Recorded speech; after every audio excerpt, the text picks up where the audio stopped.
Let me ask you, congregation, have you been looking? Have you been searching? Have you been praying for a podcast about Kentucky basketball and football?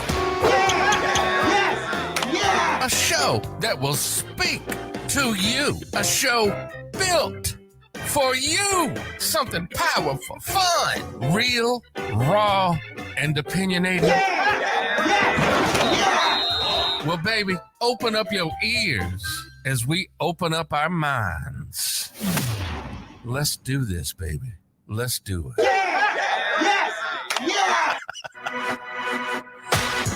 Welcome to Religiously Kentucky.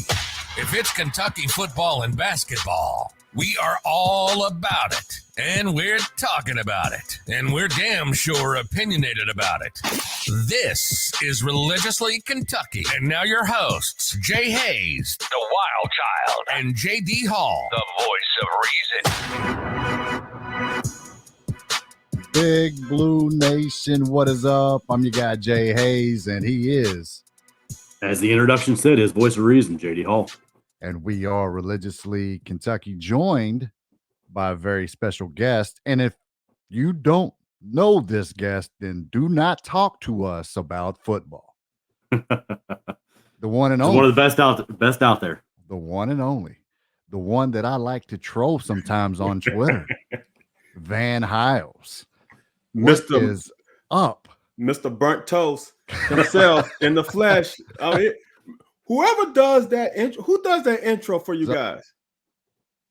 I don't know. Like I love it because it's hilarious. It's like I mean, the first one was really good, but I like this one better. That's classic. Yeah, man. What's up? And same old. It's football. Well, not quite football season. It's almost football season. We had a little something go on with the frozen tundra of Commonwealth Stadium. You have no idea, man. Look, you guys don't understand. I had every intention on coming to this game. I was going to book my ticket a month ago. I'm like, nah, I'm going to wait. You would have been warm, though, because Anthony was in the booth. He was up in the booth. He wasn't down in the seat with the peasants. No, I don't want to be up there. I want to be on the field or in the concourse so I can see the game. No. So instead, I stayed here in 70, 80-degree weather and saw Abby Steiner at Bernie Moore burn up the track. Abby Steiner. I mean, she's amazing. She's a beast. Yes. Like, yeah, it's crazy what she's doing out there on the track. She's a beast. Yeah. So set another record today. Spring has not sprung in Kentucky. It was a snow. But basic. I mean, I want to what did you get out of it? You know, what do you see out of this? But it's spring. So, once again, I'm still a little bit of trouble because all the headlines and everyone is talking. And my concern with this new team is the defense. So tell us what you got, and I say that very loosely, from the spring. Yeah. The spring game sucks as a defensive player. It's awesome as an offensive player. It's almost like playing a glorified 7-on-7 with offense and defense alignment. It is very tough as a corner to be, unless you're a freshman, right? That this is your first time doing spring, you might go balls out. But as a vet, you know you can't hurt the star players on offense. Right. So your level of intensity, you're gonna go, I'm a quotation full speed, but the intensity is not there. So for me, defensively, they had at least 5 sacks that they let go. Yep. Intentional grounding that didn't call. I mean, they threw the flag and then they moved them back to the 3-yard line. Yeah, it's an offensive day. Yeah. If you ask me, and I don't have proof, but I'm gonna have to ask my old coach, my old defensive coordinator one day, were these plays scripted for both of you guys. Like, did you know what they was going to run, and we're just going to put the defense on the stress to see how we react? Because that screenplay gives me a lot of pause. We blitzed Jock Jones right where the screen was thrown from. It thrown to, like, was that luck for Scangarello to call the perfect play there, or was that schemed up to see what would happen? Right. I don't know, man. Spring is just tough. I don't take anything away from it. I take this, though. Flax is the real deal. Mm-hmm. That's one of the things. That and Andrew Phillips is an SEC corner. Those are the two things I took away from it. Nothing else. Jordan Lovett played great game. Carrington Valentine, he played good. Like I love the way he was sticking his head in there and making tackles on the running game. So now, one guy who didn't play well, and I'm disappointed, but he's a vet. Mm-hmm. Is Ty Asian. He didn't play a good game at all. I'm hoping that he really had 1 foot on the sideline and 1 foot on the field. He was just waiting for Coach White to pull him. But overall, there's something to let a guy catch in front of you and not want to blow him up. But there's something being out of position. And he was out of position a few more times than I can handle. Right. Hey, from your knowledge of being on the field, like I said, if you don't know who Van Hiles is, then just don't talk to us about football at all. But do you have any concerns on the defensive side of the ball this year? I mean, there's always concerns now. From what you know about the sport and your position. You can never have too much depth. You can never, because trust me, I've seen 2 guys go out of time. So you lose 2 anything. That means that third teamer who wasn't thinking about playing is 1 play away from being a starter. Yeah, or he's 1 play away from seeing significant time in that game alone. I mean, if you remember the Florida game when we lost Corker to the bogus targeting call, right? Then I think we had Taj Dotson come in, and he got hurt. And then it can happen like that. So depth is huge. Like, I'm not sure how much depth we have after Weaver and Wright. To be honest with you, who's the next guy over there? You have depth problems at corner. Who's the 3rd and 4th guy?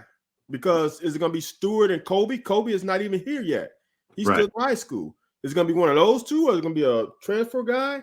Like, how's that? The depth is the problem. However, at corner depth, you only need really 3. Corners really don't get hurt that much, to be honest with you. So the safeties have pretty good depth, but as some fans say, they're not proven depth. So depth is the key. The only depth that I'm totally comfortable with is the D-line. So yeah, that eases my concern of our DBs is our defensive line.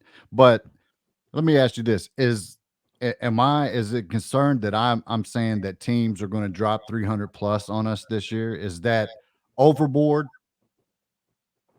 or do you think that could probably be this year? We're going to be trading touchdown for touchdown. There's one thing I'm comfortable with. I'm comfortable with Brad White calling defenses. We can scheme up against somebody.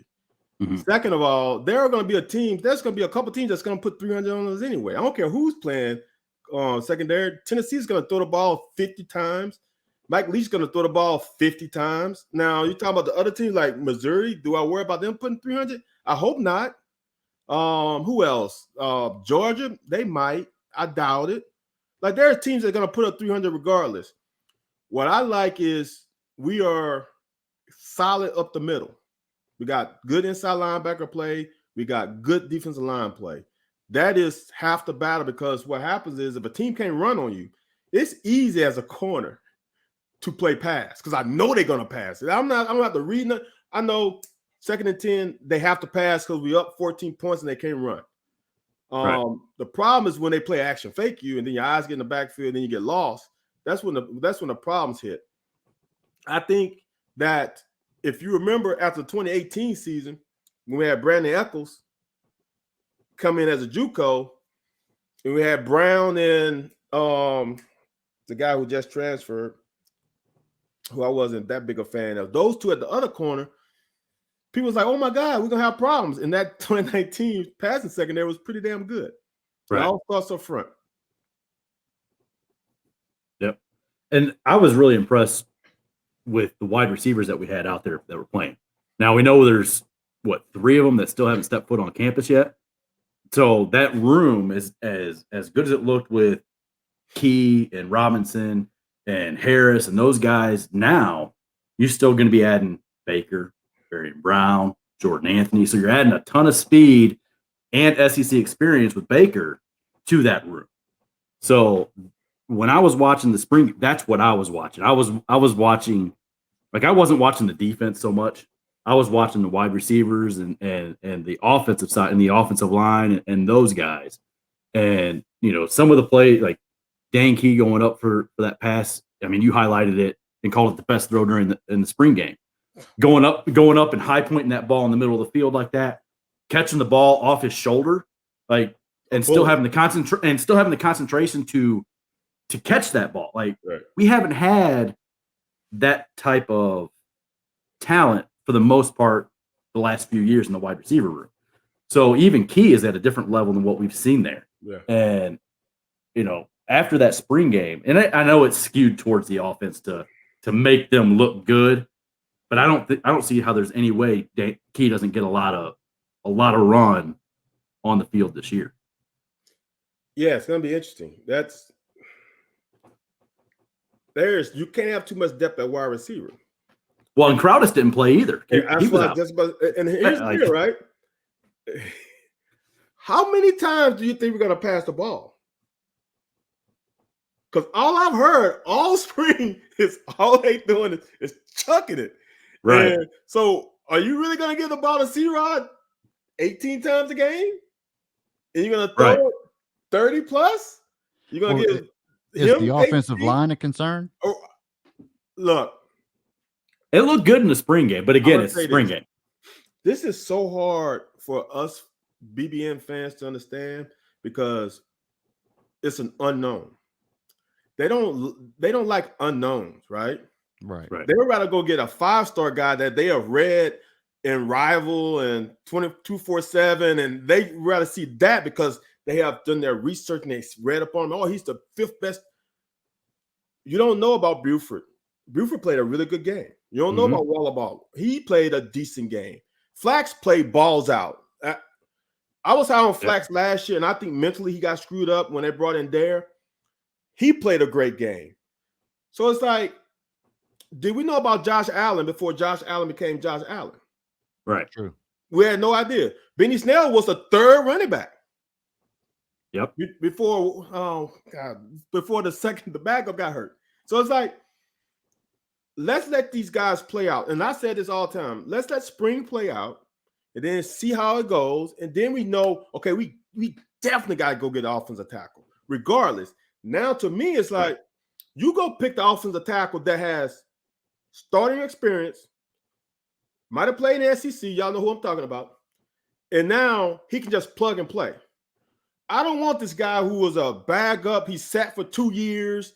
Right. And he was a great star coming out of high school. And now, no, we got guys who can play. Right. I mean, they have shown that.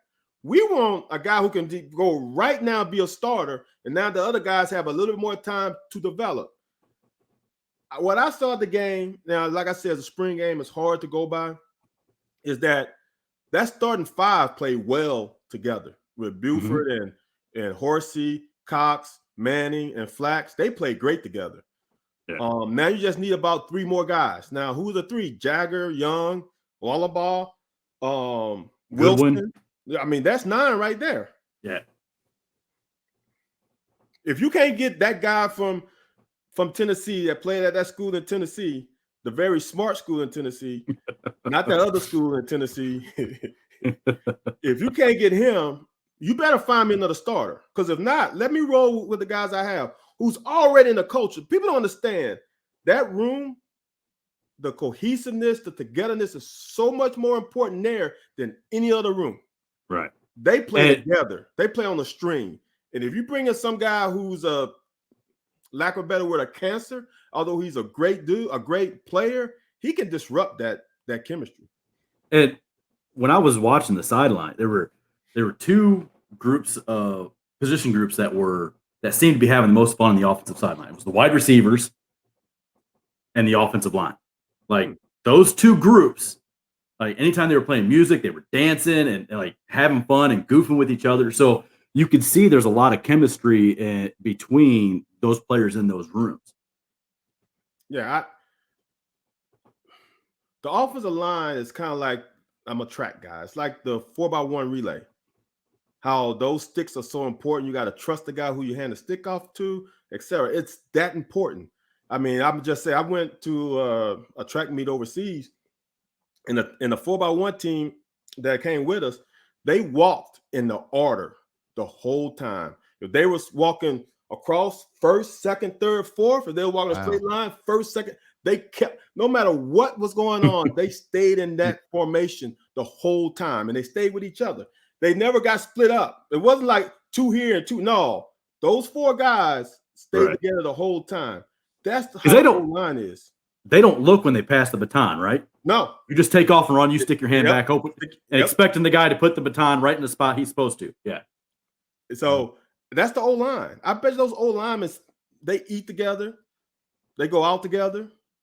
That's a chemistry that it means more than other groups. Like a quarterback room, they can split up.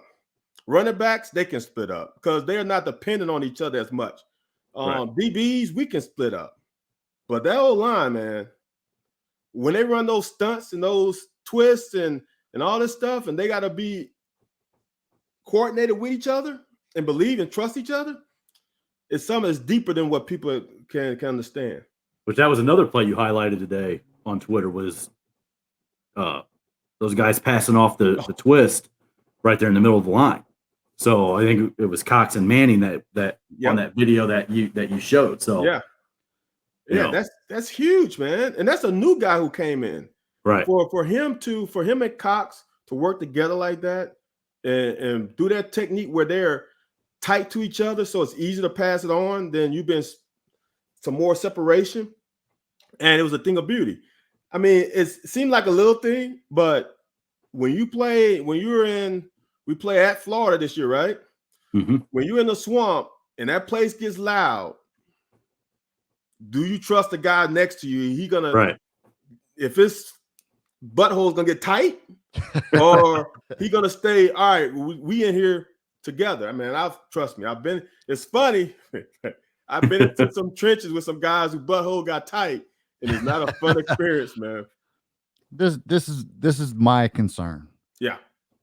We spent, like everyone else and all the headlines, we spent a few minutes talking defense, straight to offense. It's all about the offense. That's been my concern. There has been no one talking about the defense. And that's kind of concerning to me when you're talking about, because, yeah, Will Levis is going to throw some passes, going to throw some touchdowns. How are we going to stop from being scored on? And my concern is, are we going to play touchdown for touchdown this year? Wasn't there a practice ago that Andrew Phillips had 2 picks and one was a pick 6 or something? Like you don't hear that enough. Like I read it, but no, everybody, all the chicks dig the long ball. This is offense. It's all about offense. Yeah, offense is king. But the bad part about it, this is what sucks. Really, is really as a guy who played offense his whole career until college. All this stuff is glorified offensive practices. Unless coach says, okay, we're going to let y'all defensive players ratchet it up. If I can't go full speed and hit the quarterback, just think about this as a defensive lineman. I'm going to do my move, but I know I better not get close to Will Levis. So after I make my move, I'm going to gear it down way sooner than if I was able to smack his ass. Right. So that kind of is a bad thing. How about as a corner, we got Taylor Robinson coming here and Dan Key, and we don't want to separate his shoulder because, hey, he's our next dude. So then you kind of ratchet it back a little bit. I would say this. If this defense hasn't proven itself year after year after year, I'll be concerned. Right. But we also didn't have Jordan Wright and Oxendine, and I don't know if Square played any at all. I think he played a little. I think you saw him early. Okay, so he played a little bit. We didn't call out a whole set of defenses. We didn't game plan against the opponent. Right. Give me the first 3 games, and if we let people put up 30+ points, then I'm gonna start getting worried with you, Jay. But Jay, you 12-0 Jay Hayes though. Well, I'm gonna change that this year because everybody's like, I'm so optimistic. He's going. I'm gonna call that He's going shit for real 3-9 this year. He's I'm going gonna call that 3-9 shit this for year. real. When I say we win only 6 games this year, people are gonna be like, "What the fuck? What?" I mean, it is what it is. You know what I'm saying? Because losing and just young defensive backs. I don't know, man. I just had this feeling like there's no talk about the defense. Of course, it's all offense, and that's concerning to me. Even when Stoops comes out and really doesn't talk that, he's a defensive guy. But offense is what gets the attention. Right. Yeah. Are you more worried about the entire defense or just a secondary? Secondary. Okay, you worry about the secondary. Okay. The thing about this too for a second. When's the last time we had a quarterback that can put up the numbers that Will Levis can? And I think they are trying to sell him for this damn draft. Right. They are. Oh, yeah. This is like a big hype train. This is almost his Heisman Trophy marketing campaign already. I see it. They are hyping him up big time. So I'm gonna say this: the secondary isn't as good on paper, not even on paper, just not good overall as a 2018 season, right? I mean, just think about it. They're not. Right. They don't have returning studs. They don't have 3 corners that are 6'3" and above. Right. That's 2018. But remember that 2018 season? We still had people moss us a lot. Right. I honestly think that this front 4 is better. And I'm not sure, thinking about the schedule right now, what quarterback in the SEC on our schedule that you're scared of? I can only think of 2. And that's that Burnt Earn School down south and possibly Georgia. Ole Miss has a new quarterback. Florida has a new quarterback. Mm-hmm. And Missouri has a new quarterback. Basilak left. Well, for that concerned about the DBs, though, it doesn't matter the quarterback. Oh, it does. It does a lot. It's like this, Jay. So as an offensive coordinator, right? Let's say, I don't know who in Missouri's new quarterback is. Do you trust him? Are we going to play them relatively early? Are you going to trust him to throw the ball 50 times? No. Right. So to complete, unless we'll get, I would say this. One thing about Brad White and that defense, we're not going to give up big plays. It just ain't going to happen. Like 50 chunk play ain't going to happen. 50 yards not going to happen. So now you're going to have a quarterback that's going to be consistently good. Right. And against Ox and against Josiah and against Rodgers and against Ripka, I'm not sure that you can consistently just Jordan Wright, JJ Weaver, just consistently just tap. I just don't see it. Now that it makes me feel better. Yeah. But it is a concern. No, because we're young. We're everything is a concern. What position group that's not a concern? I'm gonna say the quarterback room is a concern because after Will Levis, there's a little bit of a drop. At the receivers, do you trust all of them? There's a little bit of a drop after Robinson because we always say we're talking about Baker. Let's see him first in the blue, see what he can give us. Dan Kia showed something against a spring game, right? But Robinson's the only one that's a commodity that you trust for me. The O-line, Eli Cox coming from guard to center. Do we trust he's not going to fumble a snap or 2 in the real heat of the moment? The only group to me, honestly, I would say 2 groups to me that I can really say I can put a stamp on that they're going to be good is running back room and the inside linebackers. Wow. We'll get a way early prediction for this year. Man. And this prediction doesn't even have to count, but just way early how you're feeling. This is how you're feeling in the moment. I am feeling outstanding. And to me, a lot of things play a factor with me feeling outstanding. This schedule lines up so well for us. I'm pulling it up just to remember exactly. So here's the deal, right? I think we have talent. When you have offensive talent, as you're concerned about defense, it can mask it for a minute, right? You play Miami, Ohio, then you play Florida and the Swamp, right? Okay. After Florida and the Swamp, you get 2 bye weeks. You get Youngstown State, you get Northern Illinois. I know Northern Illinois won their it's different boys that were when you play in the SEC. The trenches are a little bit different. Then you play Ole Miss, and Ole Miss isn't the Ole Miss of this year or last season. They lose Corral. They lost some defensive players. They lost some skill position players. I feel good about that, right? Then you play South Carolina. Then you play Mississippi State. After Mississippi State, you get a bye week for Tennessee. Then you play Missouri. Then you play Vandy, which is a bye week. Then you play Georgia in the middle of November.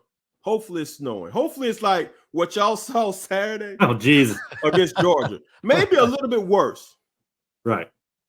This schedule line, and then that team up north with that Red Bird, those guys, then we play them last. The schedule just, the way it lays out, we get 3 to 4 bye weeks is huge. So you trying to get me go 12-0, huh? No. It ain't gonna take much to get him to go to that 12-0 though. Right there did it for me. 12-0, baby. I'm saying the floor is 9 games. If we can't get 9 out of here, I'm disappointed. The teams that, Tennessee, Georgia, and it's always a fluke with one of with Mississippi State maybe, but I think that's payback. That South Carolina game, but and it's at home. So Mississippi State's at home too. So yeah, and it's a payback game. So but you can always slip up in one of those games late in the season. But the 2 teams that I'm apprehensive about, because Florida has lost. Florida is the football version of LSU basketball. Wow. They have not lost all scholarship players, but they have lost a shitload of guys. Right. And they lost both quarterbacks, didn't they? And to play them second, to get them early is huge. So to me, Georgia and Tennessee are the ones that gives me pause. But we are due to play a great game against Tennessee again. We are due. What was that, 2019 when we mollywopped them? Yeah. We are due another one of those. Was it 2020? Whatever the it was 2020 COVID year. Was it the COVID year? The COVID year messes me up on dates. Yeah, I'm confused. Yeah, I think it was the COVID year. Yeah, Bossman had to pick, and it was like 3 picks. It was like 3 picks in 4 plays or whatever it was. So that was Bossman's game. That was 2020. Yeah. So floor 9 games. Ceiling. The floor is 9 games. I can't see us losing more than 3 SEC games this year. I just can't. Could it happen? Sure, but I said exactly the same thing when that schedule was released last year. Yeah. I said I looked at the schedule, I was like, I see 9 wins easy on that schedule. And like some people were like, nah, maybe 7 for sure. Oh, like, dude, come on. Like, you can't look at the last year version of these teams. Like Ole Miss from last year, right? I would be like, whoa. And to play them right in Oxford, I'd be like, that might be a one I'm hedging on. But not with all they have lost. No, I'm not hedging on that. And I don't even know who their quarterback is. They don't. And we look, when the last time we have gone into a season just knowing our offense is going to put up 30 points a game? Not like last year we ended up to that point. Right. Well, you're going into this year knowing that we're going to put up 30 points a game. I've never played defense in college with knowing my offense going to put up 30. I was hoping we could put up 12. So now, we're going to put up 30? Dude, look, I won a game 6-3 with a field goal at the buzzer. So that's how our offense was at when I was playing. Right. Wasn't that Bama? I knew as a corner, I can play extra aggressive because if I give up one, I know our offense gonna give me that one back. Right. When I play, you can give up one because that might be over. Right. So that gives that offense gives the defense a lot of confidence.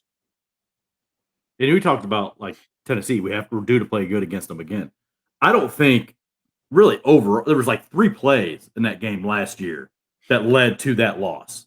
Overall I thought we outplayed them for a large chunk of that game. You had the pick 6 that led us through, Yep. and you had those two chunk touchdowns. Yep. And that was it. That was the game. Yep.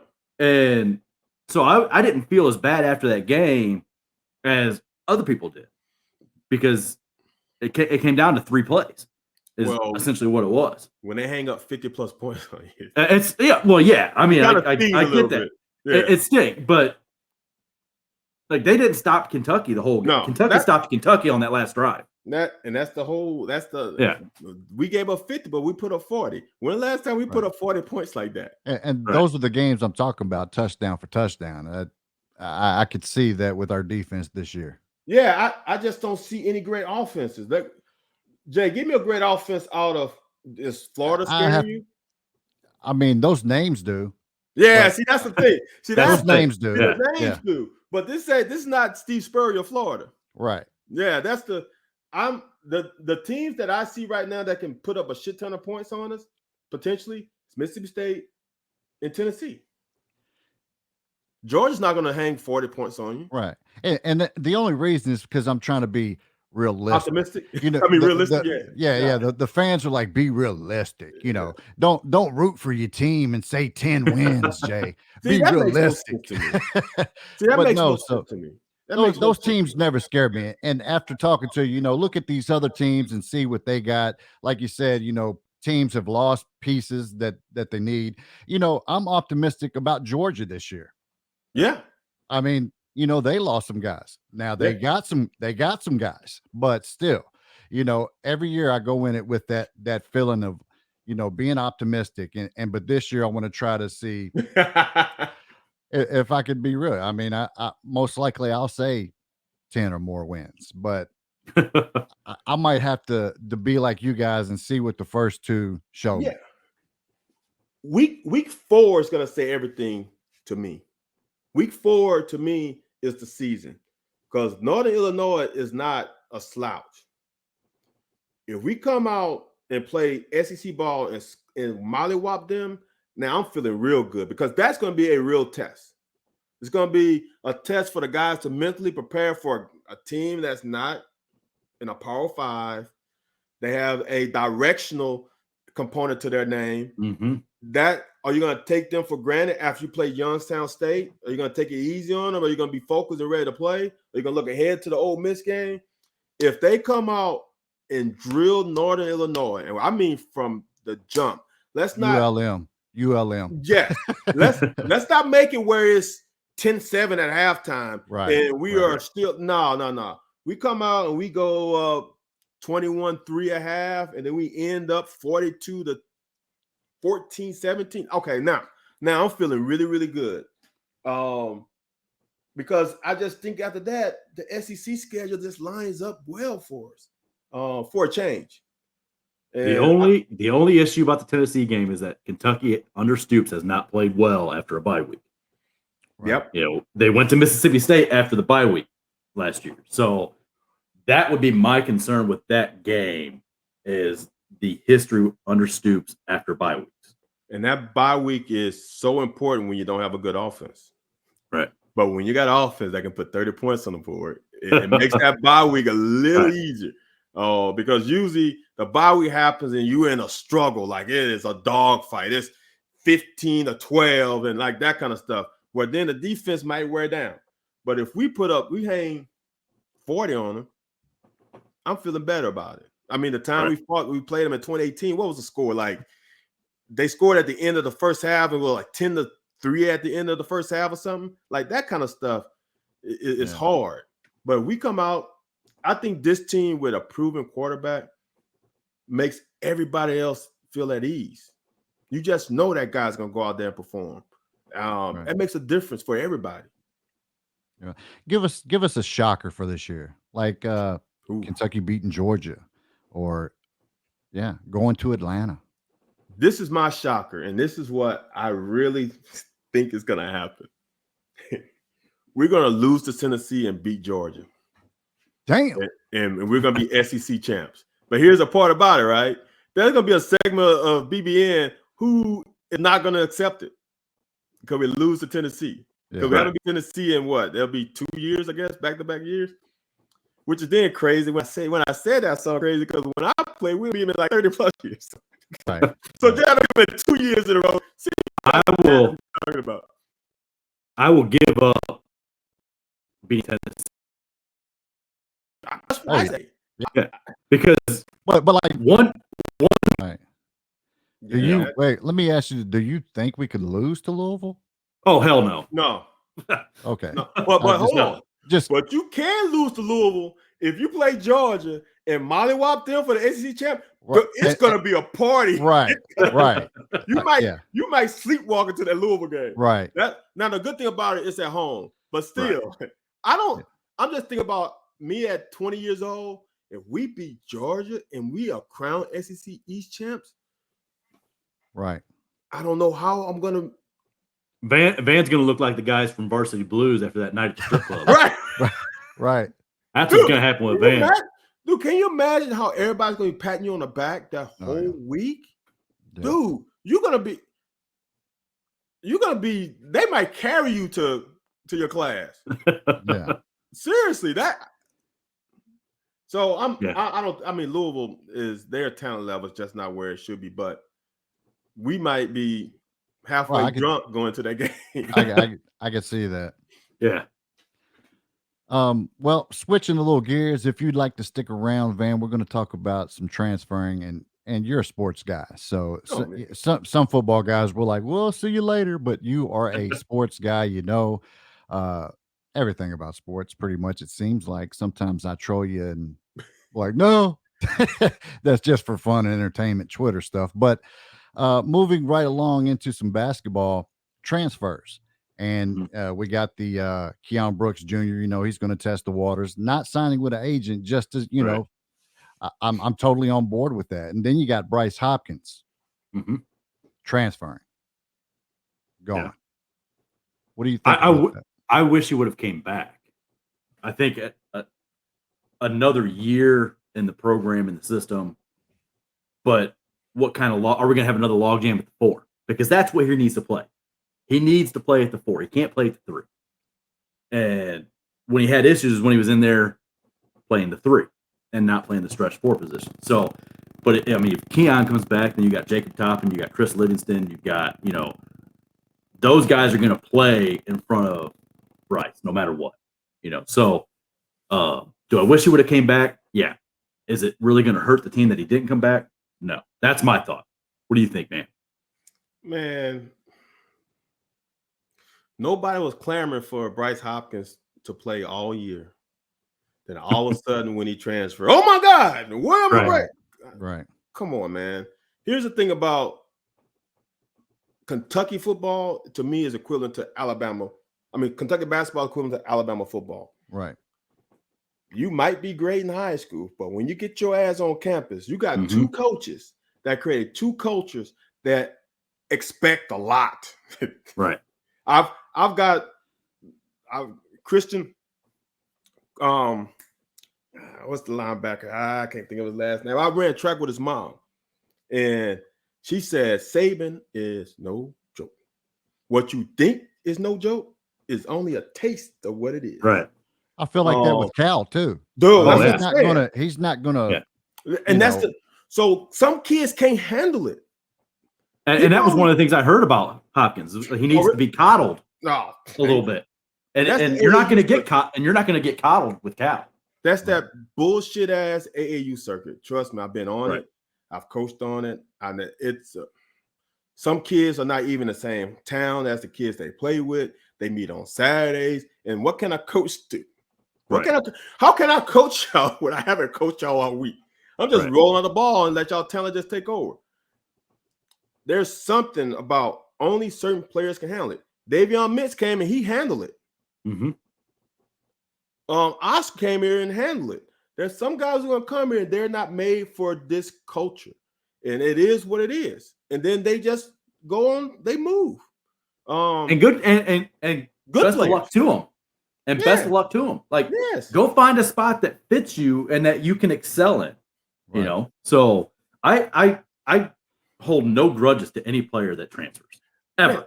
No, you know. Well, as an not that I wouldn't like them to, like Cameron Fletcher when he transferred, dude. I think he could have been good if he would have bought in to everything. You know, his athleticism, the way he defended the ball. Like, I think he could have been that stretch four. Now, old head would tell you, you know, how good are they going to be? They gave up here. So how good are they going to be next somewhere else? This is what I tell everybody who asks me about recruiting. You got to sometimes take away the name on the front of the jersey. You got to go and find out, can I coexist with that coach? Can I coexist not only with the coach, can I coexist with the players that I'm going to be playing with? When there's only 15 of y'all and Cal only carries 13, when there's 13 of y'all, that's a really small group of guys, right? At least in football, there's probably 90 to 100 come walk-ons, right? I can find my way into one of those damn groups. If I can't find my way into one of them groups, I'm kind of weird, right? Right. There's somebody in that 90 plus that I can mesh with. When it's 13 and you need a little something extra. Them other guys, man, get your ass out of here, man. We not, that's not how I roll. I'm from a different part. No, we don't roll like that. So then you become alienated. And then we have a coach as hard as Cal is. Now you become really into your own room and no one to talk to except your parents. Then becomes kind of isolating. It's not made for everybody, man. It's just really that simple. Right. Kentucky basketball is just not made for everybody. And they can go somewhere else and be a damn All-American. Right. That don't mean that they're going to be All-American here, though. Right. Seems like Kentucky basketball would have been great for a Mr. Kentucky basketball player in Dante Allen. But the latest news is that Huggy Bear, West Virginia, was in Lexington that took Dante out to eat. What do you think about that? That's an interesting matchup, too, because Huggy likes to play defense. Yeah. So we trade Oscar for Dante. I don't think Huggy's going to take him. I'm with it. Look, this is the other thing that I also tell parents. Y'all got to get off your damn ego. Mm-hmm. Your son might not be a P5 player. He might be a G5 player. And he might be able to perform there and mature and then maybe come back. Sometimes parents want their kid to go somewhere where their kid quite ain't ready to go to. I tell my kid that all the time, like, look, man, you find a school that fit. You are a very smart kid. You got a chance to be national merit finalist. Let's find you an academic school first. Then we find track later. I think that's these kids think they can be, they can go play at Arkansas, but they got Arkansas State talent, right? Do you want to go sit at Arkansas and play on the bench and be the ninth guy? Do you want to go to Arkansas State and be a stud? Right. Oh, I think that's the story with Dante Allen. Right. You know, I don't think overall talent wise he was built for the SEC and for Kentucky. I don't think so either. And then you have the pressure from the fans saying he's got to play. Yep. And why isn't he playing? So now that gets in the kid's head and he starts forcing things. Yep. Because he shot 18% from three this year. We all know that Dante Allen is not an 18% three-point shooter, right? Like we saw it last year. He shot like 30, 34, 35% for the year, right? 38% from the year. So, something like that. Something in the mid to the high 30s. So we know, like, really, he's probably somewhere in that range as a shooter, 35, 38%, not 18. What changed? Don't tell me Cal changed him and Cal ruined him. Of course he did. Right. That's what they're going to say. Right.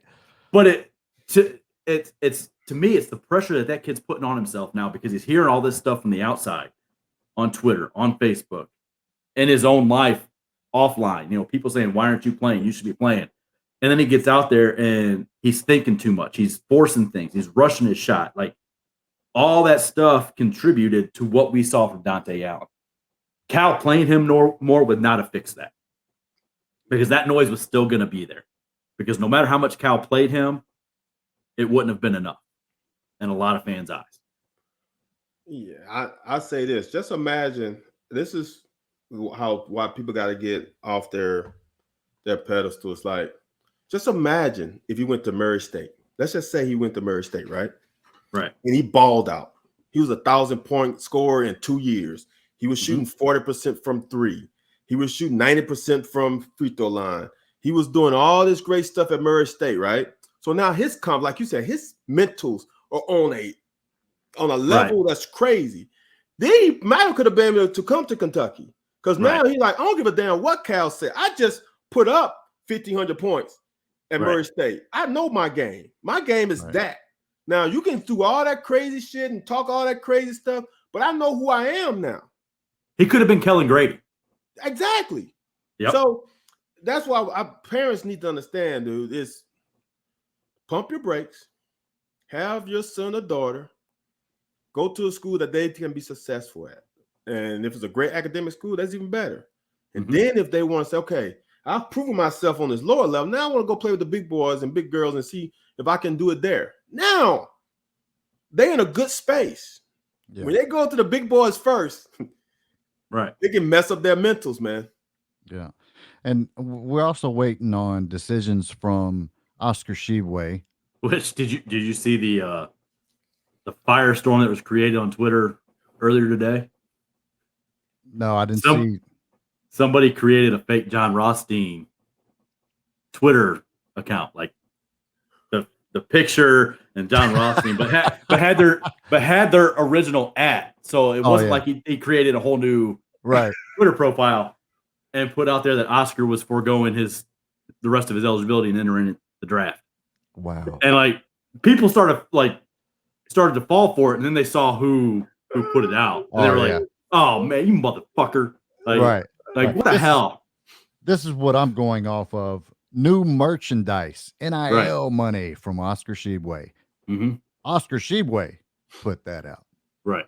It seems there was a pretty significant update on that side of the ball for him earlier this week. And I think last week, Kyle Tucker even wrote about it. So it's been out there for about a week now that the NIL stuff was starting to get figured out for him. Right. So if that's the case, I think he comes back. He wants he wants to be there. Yeah, he doesn't want to leave. But if he has to take care of his mom and get her out of the situation, he's going to.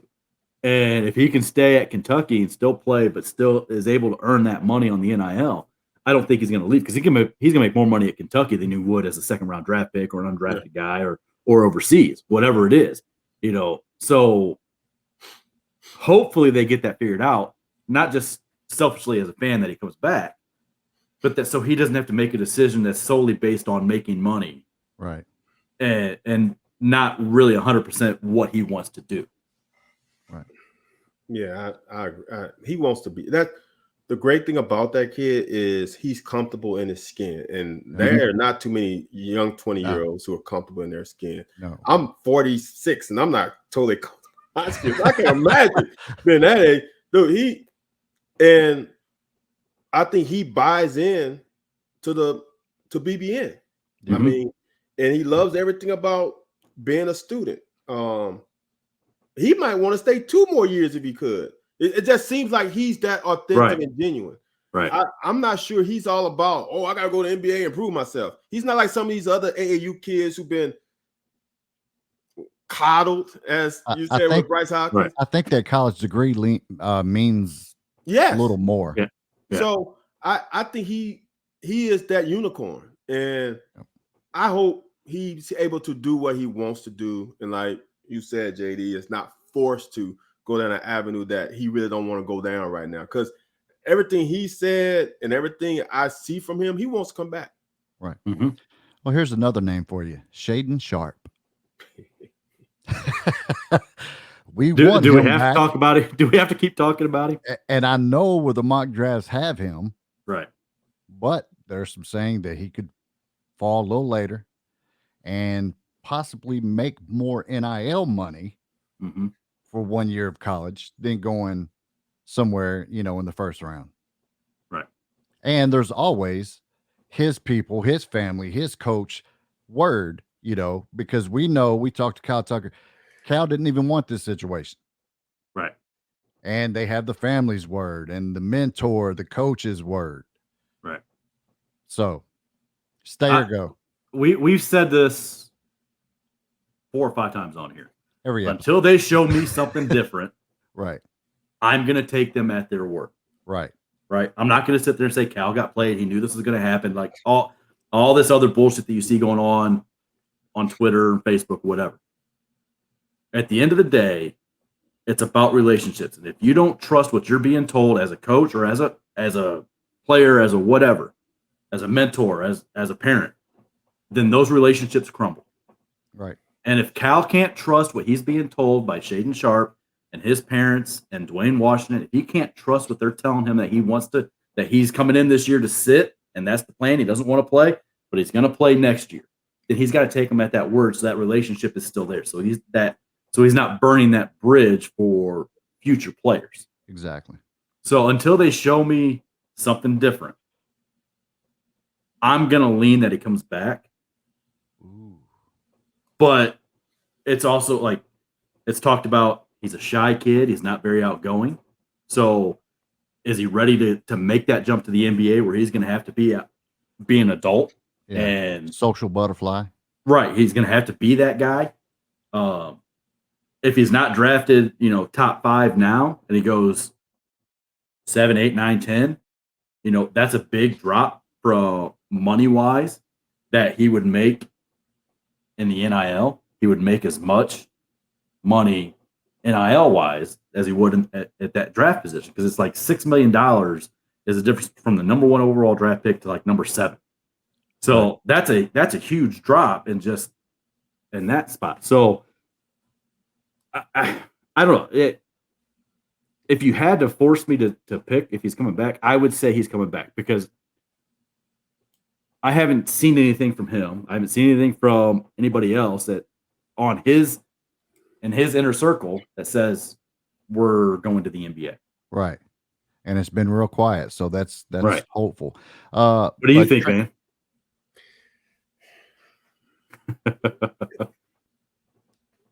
See, I don't understand NBA GMs. This damn kid hasn't played for almost a whole calendar year. Right. If you're going to draft them in the top 10, right, them guys play right now. That's not like, well, we're going to ease him. And he hasn't played since his junior year in high school, so we're going to acclimate him to the NBA. When you're a top 10 pick, you hit the ground. You a starter pretty much. Right. I don't know. So you're saying he's coming back? I would say this. As to me, it seemed like his parents don't need the money. I don't know their economic situation. Doesn't seem like his parent needs the money. He's gonna make a shit ton of money on the NIL. So he's gonna be taken care of. Seems like, as you guys said, it seems like he needs some refining. Yeah. Not just his body, just as a person. Mentally, like he needs the whole deal. To grow up, maturity, those type of things. So if I say this, Shaden Sharp will be declaring before we get this podcast. Right. As soon as we get off here, it'll be on Twitter. I say this all the time with Anthony, is that as a player, right? He only has to go to fall classes. He only has to go one semester. Right. Once second semester start, he don't have to go to another class again because he's already deemed himself eligible for the rest of the season. Right. So if you as a kid can't go to class for 3-4 months, that's a problem in its own. Right. So how hard is it to go to class and make a 2.2 for your first 12 hours of classes, right? Because I don't know if it's still 12 hours a minimum. He got to take 12 hours, which can be 4 classes. He can ace all them, and they can be just whatever intro classes. Yeah. English 101, whatever, all that stuff. Come on, man. And then he can be the first overall pick next year. Absolutely, yeah. Yeah. And I think that means a big deal to him and his circle. Yeah. Yeah. So because that's the ideal for him, a player like him. I would say for me, if I was his parents, if it wasn't NIL now, if there were no NIL, I would say take your ass to the NBA. Right. But you can make money, legitimate money, not boosters giving you handshakes and giving you weird jobs and all this stuff. Right. You're getting real legitimate money. Life-changing money. Yeah. I would before you're even out of college. Right. Yeah. He's still in high school right now. You got a damn Porsche. Right. Now, I know he's in college, but he's really still in high school, and he got a Porsche. How many high school kids 18, 19-year-old has a damn brand new Porsche? Not your dad's old one that he handed down to you. Right. You got a brand new smack. No one has touched it. Yeah. So, I will come back. Speaking, and Kentucky has not really been loud with the transfer portal, but Louisiana Tech. Kenneth Lofton Jr. Yep. Oh. Kentucky has confirmed that they reached out. When did he go in the portal? A couple days ago. Yeah. So I thought that was great with having Van. Come on. I did not know that. Yeah. Wow. And that's like one of the few. He's wanting to go back home, Houston. So, and they're one of the teams that reached out too. So, okay.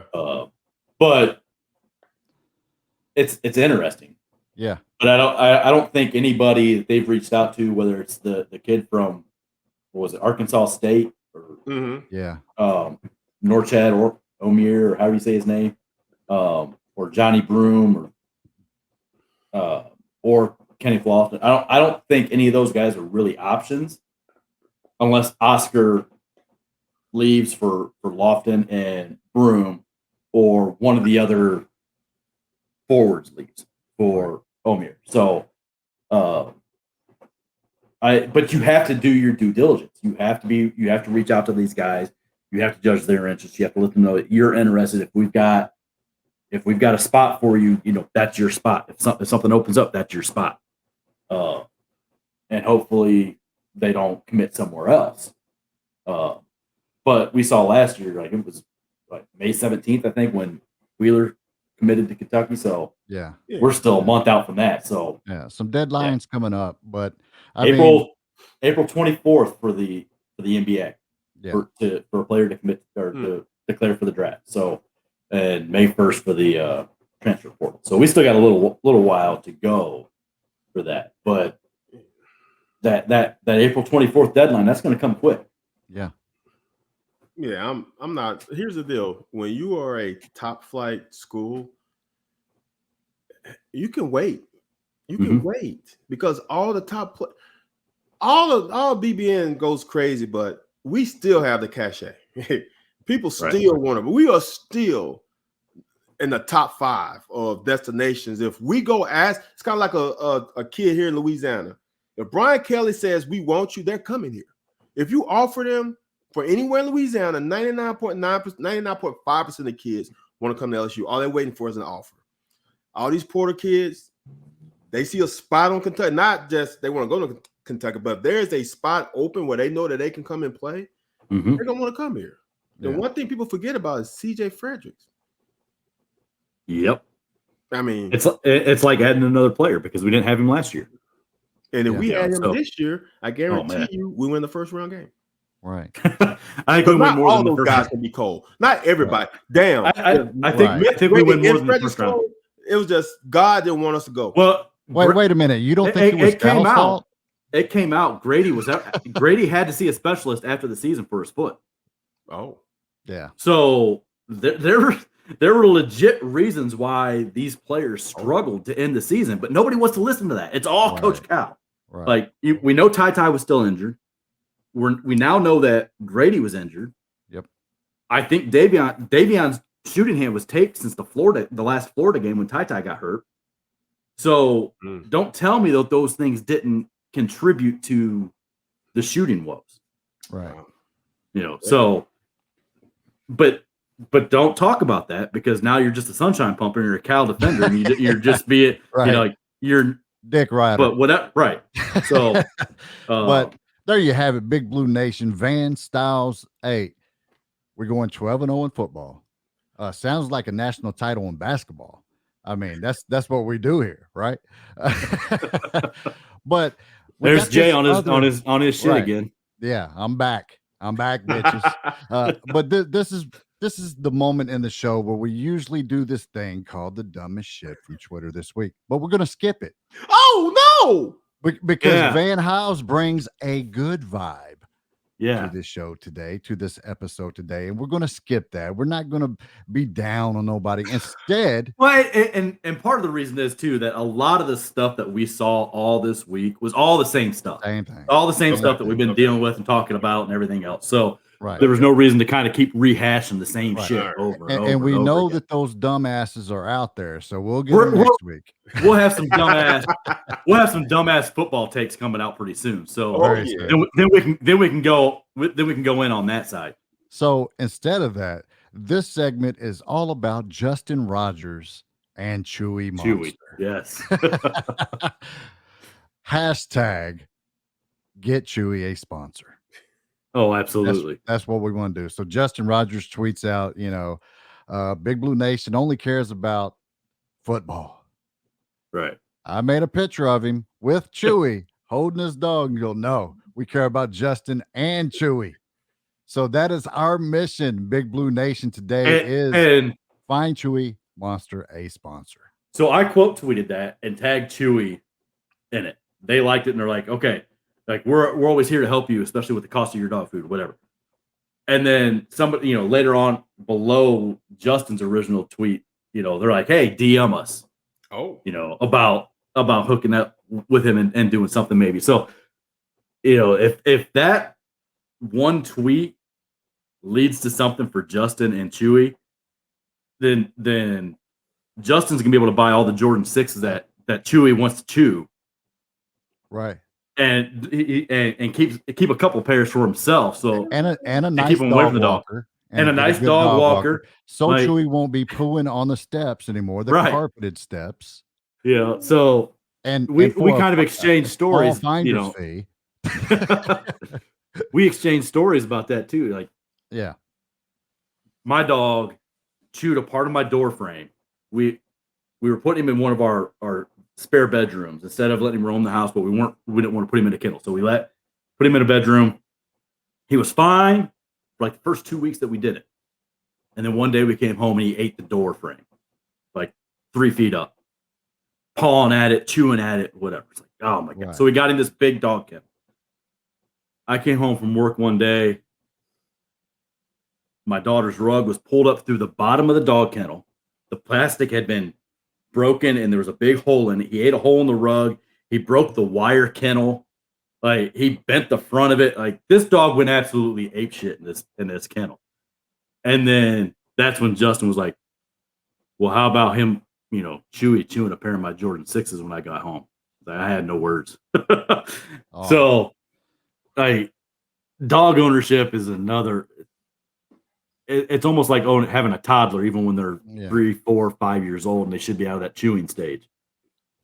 Yeah, but hopefully, something works out for Rogers and Chewy, and they can get something going with Chewy. I mean, the name alone, his name is Chewy. Like, it's perfect for Chewy to throw a sponsorship his way and get him in on something. What do you think, Van? I'm not a dog person, but my wife and kids forced me to get a golden doodle, so we have a golden doodle. Wow. Yeah. I got a blue pit. Oh, do you? Yeah. Yeah. The blessing with this dog is it fits us. He's mellow, he's calm, he's not crazy. So it's okay. Mine's the opposite. I'm crazy. Really? The dog's nuts. Yeah, this one is cool. So I haven't had anything bitten yet. Well, you know what? He did. He took a couple of my rubber rings and chewed a couple of them, but That's nothing. I've had enough of those. But My dog other chews than the that, buttons. yeah, he's cool, man. It'll be cool for him for a dog named Chewy to get a Chewy Sponsorship. sponsorship. It all makes sense. It's What if they like, had that and you had a dog when you were in college, Van? I wasn't having a dog in college. I'm just saying, say you did. I mean, and the sponsorship came to you and said, Oh, hell yeah. Give me that money. hook it up, right? Yeah, because look, even if it's not money, right? Let's say they don't give them funds, but they give them product. That means I don't have to spend my money on product. That's Right. just as good as getting money. So if I get dog food and chew treats toys and chew toys, and leashes and treats, dude, that's well worth it. Yeah. So that is the hashtag sponsor Chewy. But that is all from us, Big Blue Nation. Thanks to Van Hiles. Follow Van on Twitter at VStyle17. Also, you can watch him on The Locker and every day with Driving with Styles or Quarantine with Styles or whatever with Styles. Then it's football breakdowns, the football after breakdowns, games, or a learning session, especially for people like me, big time. It opens the eyes of like, oh, it's that. Oh, okay. So you don't look totally stupid when you tweet something on Twitter. So you're caught up and you know what's going on. It seems like too that he is now a permanent member of the Round of Shots. Oh yes. Yeah, I'm there's some. I'm only here for a minute because when the other boys come back, they're gonna kick me to the side again. No, I'm BBN all day, y'all. I'm Kentucky all day. I'm a lawyer guy. I've been married for 22 years. I'm a lawyer guy. I love Kentucky. I talk Kentucky sports all day. One day I'm gonna start a Kentucky track podcast so we can get in on a track angle because we are not being talked about. Do we understand that we are a top 10 track school too? Almost top 5. Right. We have Olympic champions, guys. Yeah. We have world record holders. We're just not a slouch in track either. So we're everything school. We're everything school. I agree. That's right. Yep. But Big Blue Nation, follow Van on Twitter at VStyle17 and The Locker and Driving with Styles and everything else. Division I player, professional player. He knows his stuff and a great guy and a great fan as well because he separates the two at times. I don't know how, but that's good stuff, man. We appreciate you, Van. I know I give you hell on Twitter all the time. It's just pure entertainment because you are a very likable guy, man, and we appreciate your time and just joining us, man. I definitely do myself. Anytime. Yeah, it's always great having you on here with us. So I appreciate it, fellas. And if you could on Twitter, hashtag get Chewy sponsor. I got you. Big we'll add that. We'll add that in when the episode drops. It'll be in the podcast link. Big Blue Nation. I'm your guy Jay Hayes, and he is JD Hall, and we are Religiously Kentucky. Sadly, we're at the end. You've been listening to Religiously Kentucky. They say all good things must come to an end, and this was a damn good thing. But the good news for you is we'll be back soon. Thank you for listening to Religiously Kentucky. As you can see, we are not passing around the offering plates. Instead, we just ask you that you tell a friend about the show and tell them that the podcast is available on Apple Podcast, iHeartRadio, Spotify, or wherever you get your podcast. And you can find us on all social media platforms. Until next time, Big Blue Nation, this is Religiously Kentucky, signing off.